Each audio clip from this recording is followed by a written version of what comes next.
Bismillahirrahmanirrahim. Alhamdulillah ve salatu ve selamu ala Rasulillah. Üylönүүгө даярдык мына ушул китебинин өкүмдөрү жана даярдык китебинин 5-чи сабагына кезек беребиз. Кала Абу Бакр ал-Варрак дейт. Al-Hakim at-Tirmizi чоң алымдардын бири минтип айтып атат. Kullu şahvatin tuqsil qalba illa al-jima' al-halal fa innahu yusaffihi. Аллах Таала адам баласына акыл берген, анан адам баласына нафси берген. Анан дене бар, Нафси дегенде ошол нафсини адам баласы туура жол менен иманга, шариятка, динге ылайык адал жол менен ошол нафсини адал жол менен уруксат берилген рахат менен кандырбаса, улуу сөздү уят жок. Жүрөк карарып, күнөөгө толуп калышы мүмкүн деп атат. Бул киши айтып атат, ар бир баягындай арам жол менен рахатка бөлөнгөн жүрөк күнөөдөн пайда болгон кара тактарга толуп, көзү көрбөй, көрөгөчтүгү жоголот дагы адамды эч бир жакшылыкка, мындай бир ар бир жакшылыкка кайдыгер жүрөккө айлантып салат дейт. Туура эмес күнөө иштер. Анткени жана жаштардын арасында актуалдуу маселе кандай болуп калат, сүйлөшүп көрөлү азыр деген өнүккөн заман, жакшылап издештирели депчи. Сиз өзүңүз тажрыйбаңыз жашоодо аз болгон себептен канчалык сүйлөшүп, канчалык жакшы билем дегениңиз менен сиз күнөөгө батып калышыңыз мүмкүн, Кудай сактасын. Суроо келип атпайбы, аборт болот, башка ошон үчүн ата-эненин жашоого көз карашы чоң. Ал кызды билүү үчүн ошол колу коңшусунан суроо же жигитти билүү үчүн тааныштардан жакшынакай сүрүштүрүү, ата-энеси менен ата-энелер жолукканда алар жашоого кандай көз караш, тарбия, анткени алма сабынан алыс түшпөйт да, туурабы? Ошонун баардыгы каралат. Ошондой жол менен адал альтернатива жолу менен каралат. Бул жерде Абу Бакр ал-Варрак Хаким at-Tirmizi алымы ошону айтып атат. Никеден башка ошондой арам нерсе менен, шекмөө менен рахатка батуу адамдын жүрөгүн күнөөгө толтурат. Ал жүрөк жакшылыкка кайдыгер болуп, ага мөөр басылып калыш коркунучу бар. Адал нике менен ошол муктаждыгын, нафси муктаждыгын кандыра турган болсо, файна юсофи, ал кайра жүрөктү дай нурга бөлөп турат деп атат да. Садака катары деп келет го. Мен бул көп маселеге токтолбойм. Ошол себептен пайгамбарлар өздөрүнүн коомуна, үммөттөрүнө нике маселесине сөзсүз зарылчылык катары эскерип өтүшкөн дейт. Сүйүктүү биздин акыркы пайгамбарыбыз Мухаммад Мустафа саллаллаху алейхи вассаламда жана биринчи сабакта айтпадыкпы? Үйлөнгүлө, көбөйгүлө, мен силердин көптүңөр менен сыймыктанайын деп.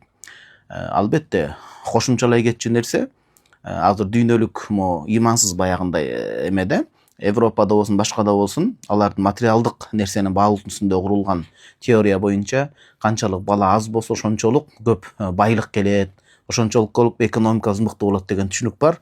Ал эми мусулманчылык, иман, акыйкат көз карашында жок, ар бир бала өзүнүн рызкысы менен келет. Туура, ата-эне баланы канча көп балалуу болгон сайын алардын саны менен кошо сапатына, иманына, тарбиясына, таалимине, окуусуна сөзсүз маани бериш керек. Ата-эне иштеш керек, жалкоо болбош керек. Бирок ар бир балада береке, жакшылык бар.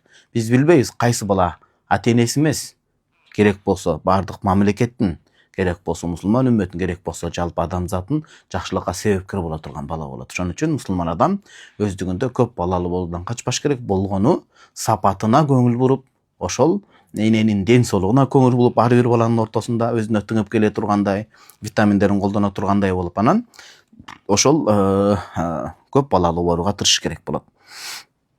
Сапаты менен биргеликте.